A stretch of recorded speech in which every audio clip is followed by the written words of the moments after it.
औसा तालुक्यातील शेतकऱ्यांसाठी दिलासादायक निर्णय घेत सरकारने तेरणा नदीवरील किल्लारी क्रमांक 2 बंधाऱ्याच्या यांत्रिकी व विद्युत घटकांच्या दुरुस्तीसाठी 1,86,00,000 रुपयांच्या प्रस्तावास प्रशासकीय मान्यता दिली आहे।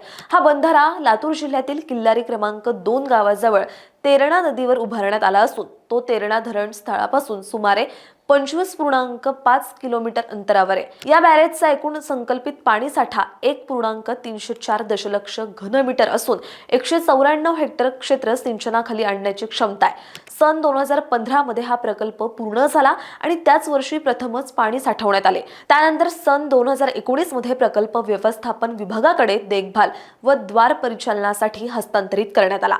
मात्र प्रकल्प पूर्ण झाल्यापासून बंधाऱ्यातील द्वारे व उच्चालक यंत्रणेची आवश्यक दुरुस्ती झालेली नव्हती। नाशिकच्या मुख्य अभियंत्यांनी 12 सप्टेंबर 2023 रोजी मांजरा नदी खोऱ्यातील विविध बंधारे व बॅरेजची पाहणी केली असता यांत्रिकी व विद्युत घटकांच्या दुरुस्तीची आवश्यकता असल्याचं निदर्शनास आलं।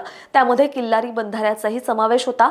महामंडळ स्तरावर निधी उपलब्ध नसल्यामुळे ही कामे विशेष दुरुस्ती अंतर्गत प्रस्तावित करण्यात आली होती। आमदार पवार यांनी सातत्याने पाठपुरावा केल्यानंतर सरकारने बंधारा दुरुस्तीसाठी 1,86,00,000 रुपयांच्या निधीस मान्यता दिली।